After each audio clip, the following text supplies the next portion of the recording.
beliau tidak pernah memiliki ijazah S3. Oh, hanya SKL. Hanya SKL. Nah, beliau adalah seharusnya berstatus DO, ya kan? Yang kedua, ada potensi plagiarisme di sana. Nah, sekarang kalau sudah seperti ini bagaimana? Apakah karena Roy itu terlalu spesial? Mas Taufik ini adalah ketua harian YouTuber Nusantara yang melaporkan Roy Suryo soal ijazah S3. Oke.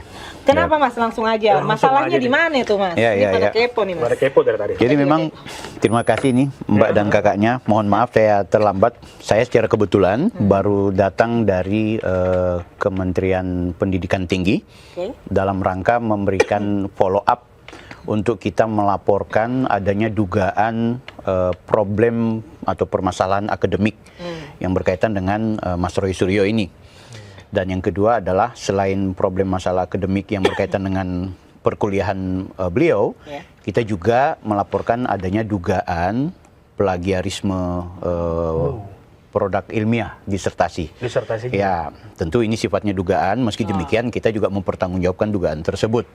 Nah, jadi memang kenapa saya akhirnya terlibat, ini awal mulanya adalah ketika ada salah seorang dari UNJ sebagai alumni itu menghubungi saya, mengabarkan bahwa Mas Roy Suryo ini ternyata punya masalah dalam konteks akademiknya. Nah, di saat yang bersamaan beliau menantang publik nih. Saya perlihatkan ini ijazah S1 saya, ini ijazah S2 saya, dan ini S3. Nah, yang lucu, Bang, S3-nya itu bukan ijazah, tapi bentuk potret yang kita lihat nampaknya itu cuma surat keterangan lulus. SKL ya? SKL. Kok bisa ya ini yang satu S1, S2-nya ijazah, tapi S3-nya cuma SKL? Kenapa ini? Kita lakukan penelusuran. Nah, teman yang namanya Bang Dr. Richard, alumni dari UNJ ini, memberikan informasi bahwa temuan beliau ada peraturan di kampus UNJ, peraturan rektor nomor 5 tahun 2022, di mana setiap mahasiswa kalau kemudian dinyatakan terpidana atau dipidana dengan berkekuatan hukum tetap. Dan pidananya ini bukan pidana luar biasa, bukan pidana berat, tapi pokoknya dibilang dipidana. Oh, nggak ada spesifik. Nggak ada spesifik. Berapa tahun di pidananya? Nggak ada kasus apa, nggak ada itu istilah luar biasa. Atau di atas 5 tahun gitu. Nggak ada. Pokoknya kalau sudah berkekuatan hukum tetap, maka yang bersangkutan statusnya jadi gugur. Artinya DO. Oh, mahasiswanya otomatis gugur? Otomatis gugur. Pertanyaannya, di saat yang bersamaan kan yang bersangkutan ini punya kasus pidana yang sudah diingkrah dengan putusan penjara 9 bulan tahun 2023 oleh Mahkamah Agung. Nah, beliau lulus tahun 2024, artinya di wisuda atau apapun istilahnya. Artinya dalam saat yang itu beliau sudah melanggar aturan, yaitu peraturan rektor nomor 5 tahun 2022 atau sebelumnya peraturan rektor nomor 13 tahun 2020 atau ada yang peraturan yang serupa tapi tahun 2018. Inilah yang kemudian kami melakukan penelusuran. Kok bisa ada orang yang sudah terpidana bukannya di DO tapi lanjut kuliahnya.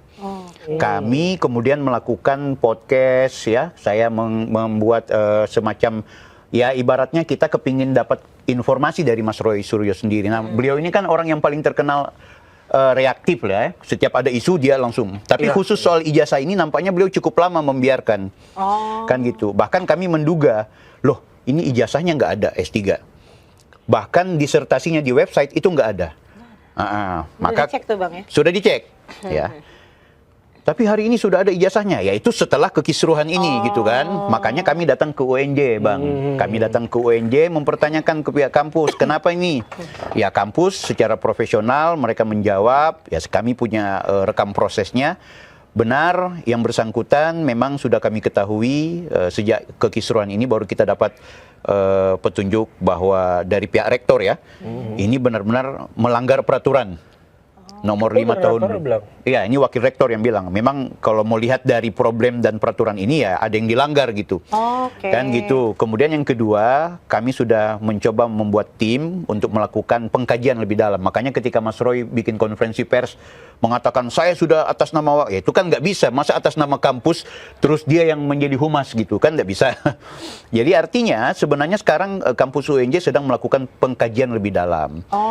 Karena ada fakta yang dilanggar gitu. gitu. Nah, sementara Roy Suryo dan kawan-kawan ini bahkan dari pihak kampus UNJ mengatakan yang dimaksud dengan dipidana itu kalau pidana luar biasa. Itu konteks yang beda. Oke. Ada peraturan rektor tentang pencabutan gelar. Nah, kalau memang tentang pencabutan gelar, memang syaratnya gelar doktor lo dicabut. Kenapa? Plagiat. Ada kasus pidana luar biasa. Pidana luar biasa itu seperti teroris, ya kan, seperti korupsi besar, nah, itu luar biasa. Maka dicabut gelar doktornya. Tapi yang kita persoalkan sekarang bukan pidana luar biasa itu.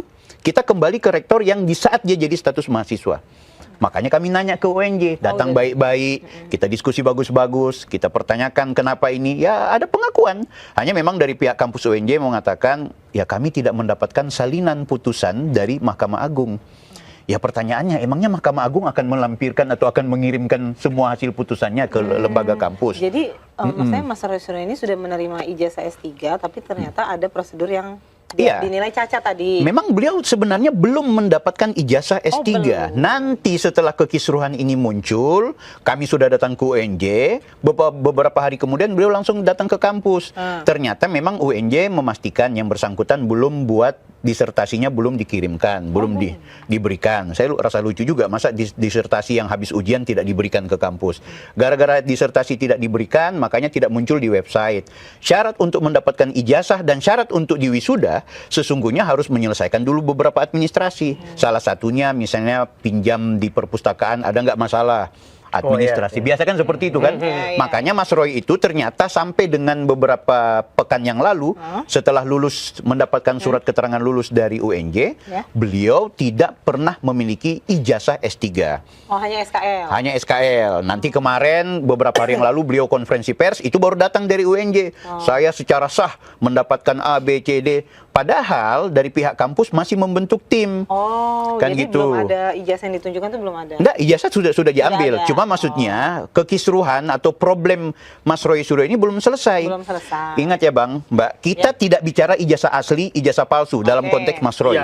Malah ketika beliau memperlihatkan ini ijazah asli saya, justru di situ kita pertanyakan, kok bisa orang yang seharusnya DO punya ijazah asli? Oke, jadi ini bukan ijazah palsu. Ijazahnya yang dipersalahkan, tapi prosesnya kok bisa ada.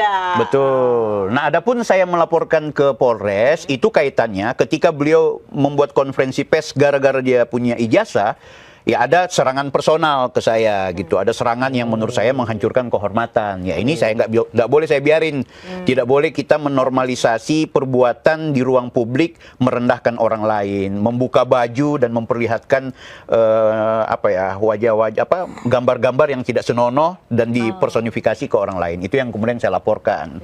Jadi intinya saya berharap dari subscribernya Okezone ini kita nggak boleh bias informasi, bukan disinformasi. Sekali lagi, kalaupun kami kemudian menayangkan, mempertanyakan di media sosial, di YouTube, di podcast-podcast bahwa Roy punya masalah terkait ijazah atau gelar S3-nya, itu fakta, itu bukan fitnah. Apa masalahnya? Lah ini orang DO seharusnya. Sekarang gini Bang, kalaupun dia mau kepingin tetap bertahan sebagai seorang yang tidak kena peraturan rektor itu, yang bersangkutan maunya lulus, maka rektor harus bikin surat keputusan. Oke.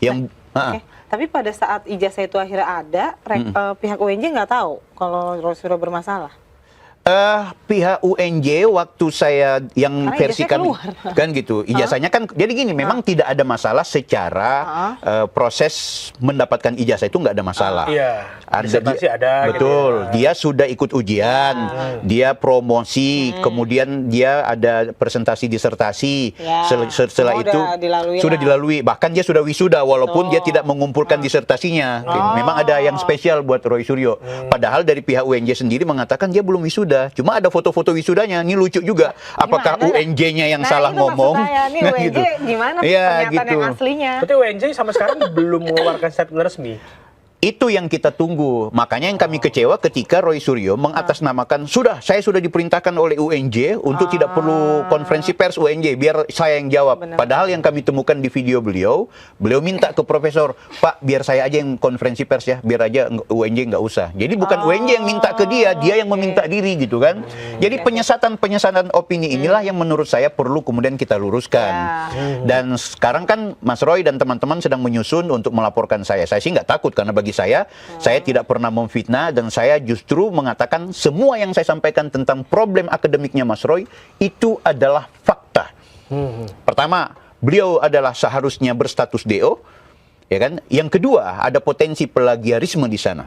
Nah, ini yang kemudian kita sedang menunggu bagaimana jawaban dari teman-teman di UNJ. Kita menghormati lah, karena UNJ itu kan saya melihat ada dua rektorat ya, dari rektor, wakil rektor, direktur pasca sarjana atau pimpinannya, dan juga profesor-profesor yang menjadi pembimbingnya Mas Roy. Ini kan dua hal yang berbeda. Ada yang menarik, pernyataan dari salah satu petinggi pasca sarjana itu mengatakan begini, ketika kekisruhan Mas Roy ini muncul, dipanggillah pembimbingnya beliau, yang kebetulan juga pejabat di program studi. Kenapa beliau ini diloloskan padahal punya masalah? Ada beberapa pertimbangan menurut sang profesor. Pertama, waktu itu beliau kan sudah selesai seminar proposal. Beliau masuk dalam kategori mahasiswa yang sebentar lagi selesai. Pertimbangan pertama itu. Pertimbangan yang kedua, ya kita seharusnya tidak boleh membekukan atau menghalangi orang yang mau menyelesaikan studi. Pertimbangan yang ketiga, saya sampai tanya, ini pembimbing lah seolahnya itu nanya begitu ke Mas Roy, apakah peristiwa ini akan diulangi lagi? Menurut sang pembimbing, jawabannya Mas Roy seperti ini, enggak Prof, saya kapok. Ya kan gitu. Itu pertimbangan-pertimbangan itu akhirnya membuat yang bersangkutan lanjut. Tapi ingat, ini akhirnya maladministrasi. Kenapa? Karena yang dilanggar adalah peraturan rektor. Seharusnya kalau ada diskresi seperti itu harus keputusan rektor dong. Kan gitu. Berarti pada waktu itu rektor nggak mengetahui diskresi yang saya sih melihatnya demikian. Jadi jangankan rektor, direktur pasca sarjana pun tidak tahu. Makanya direktur pimpinan pasca sarjana memanggil kepada pembimbing beliau kan, yang dalam hal itu juga pejabat. Ya, saya nggak perlu bilang jabatannya apa, tapi intinya memanggil. Kenapa Roy diloloskan?